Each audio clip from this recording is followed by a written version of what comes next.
हड़ताल से मचे हाहाकार की बात कर लेते हैं, क्योंकि छत्तीसगढ़ के 80 से अधिक कर्मचारी संगठनों ने एकजुट होकर हड़ताल का आह्वान कर दिया है।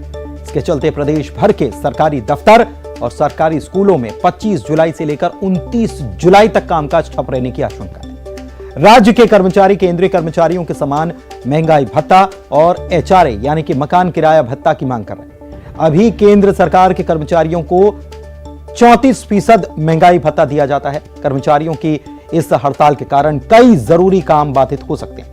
हड़ताल का असर पूरे छत्तीसगढ़ में है। मंत्रालय से लेकर कलेक्ट्रेट, सभी सरकारी दफ्तर, स्कूल में ताले लटके हैं। अस्पताल में भी आने वाले मरीजों को परेशानियों का सामना करना पड़ा है। सरकारी स्कूलों, सरकारी दफ्तरों में और अलग अलग विभागों में अगले 5 दिनों तक के ताला लटका मिलेगा, क्योंकि आज से लेकर 28 तारीख तक छत्तीसगढ़ के जो सरकारी कर्मचारी हैं वो हड़ताल पर हैं। डीए की मांग को लेकर डीए जो है वो केंद्रीय जो कर्मचारी हैं उनका डीए 34% तक है, और यहाँ पर जो छत्तीसगढ़ के जो कर्मचारी हैं उनका डीए 22% तक है। और यही वजह है कि केंद्रीय कर्मचारियों के बराबर डीए करने की मांग को लेकर कर्मचारी आज से 5 दिनों तक के अगले 5 दिनों तक कलमबद्ध हड़ताल पर है। और यही वजह है कि राजधानी रायपुर का जो कलेक्ट्रेट परिसर है, अमूमन अगर आम दिनों में अगर देखा जाए तो सोमवार को सबसे ज्यादा भीड़ दिखाई देती है, क्योंकि शनिवार रविवार को एक तरह से छुट्टी का रविवार को तो छुट्टी रहती है। और यही वजह है कि दूसरे दिन खासतौर पर अगर हम बात करें तो सबसे ज्यादा भीड़ यहाँ पर दिखाई देती है कलेक्ट्रेट में। लेकिन आप देख सकते हैं कि अलग अलग जो भाग है यहाँ पर ताला लगा हुआ है, जहाँ पर कर्मचारी बैठते हैं। आप देख सकते हैं कि तमाम चाहे अभिलेख कोष्ठ हो, चाहे अलग अलग डिपार्टमेंट हो, लोग यहाँ पर अमूमन यहाँ पर भीड़ नजर आती है। लेकिन लोगों को भी पता है कि अगले 5 दिनों तक कलमबद्ध हड़ताल है, और ये वजह है कि बिल्कुल यहाँ पर सन्नाटा पसरा हुआ है। जो कर्मचारी है, संगठन है, उनका कहना है कि जब तक के 34% डीए नहीं किया जाएगा उनका आंदोलन जारी रहेगा। फिलहाल 5 दिनों तक कलमबद्ध आंदोलन है, लेकिन यदि मांग नहीं मानी गई और इस पर कोई ठोस निर्णय नहीं लिया गया तो फिर ये जो हड़ताल है वो अनिश्चितकालीन हड़ताल में भी तब्दील हो सकती है। जाहिर तौर पर चाहे स्कूलों की बात करें, चाहे दफ्तरों की बात करें, यहाँ पर ताले लगे हुए हैं और इसका असर काम पर भी दिखाई देगा। कैमरा पर्सन राजेंद्र के साथ ममता लांजेवाल, न्यूज 18 छत्तीसगढ़, रायपुर। कर्मचारियों की हड़ताल की 8 जिलों की तस्वीरें भी अब आप जरा देख लीजिए कि क्या नजारा देखने को मिला है, कहां कैसी तस्वीर बनी हुई है। बिलासपुर, राजनांदगांव, बलौदाबाजार, कवर्धा, मुंगेली, कोरबा, बलरामपुर और जांजगीर चांपा जिले की यह हड़ताल की तस्वीरें हैं। कर्मचारियों के हड़ताल की वजह से इन जिलों में सरकारी कामकाज पूरी तरह से ठप रहा। कर्मचारी संगठनों की हड़ताल पर रहने से आम लोगों को खासी दिक्कतों का सामना करना पड़ा। स्कूलों में भी ताले लगे नजर आए।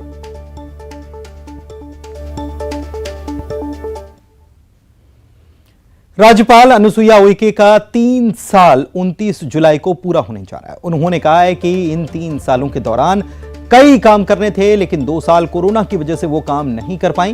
फिर भी उन्होंने छत्तीसगढ़ के विकास और आदिवासियों के विकास के लिए कई काम किए हैं। जिलों का दौरा किया, लोगों की समस्याएं सुनी, राज्य सरकार तक उसे पहुंचाया। आदिवासियों के साथ ही आम लोगों के लिए राजभवन का दरवाजा खुला रखा। उन्होंने कहा कि विश्वविद्यालयों में नई शिक्षा नीति को लागू करवाना और पेशा कानून को लागू करवाना उनकी प्राथमिकता में है।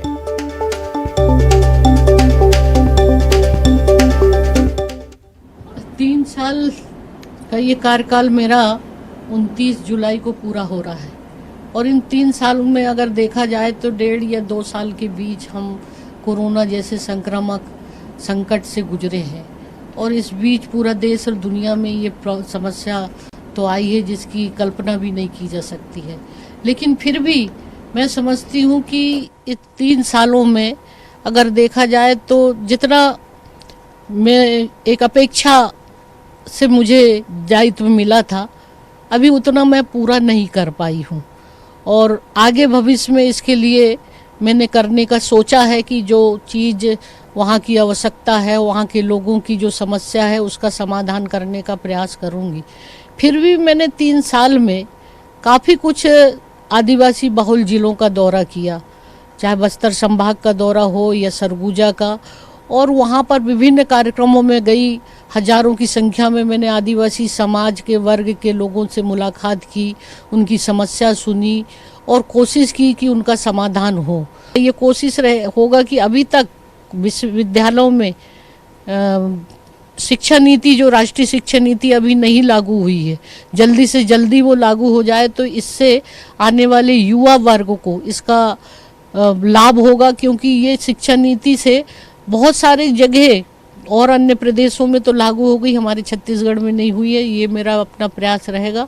और दूसरी बात है कि ये जो कानून के रूप में जो पैसा कानून के जो रूल्स बने हैं वो सबसे पहले वो लागू हो।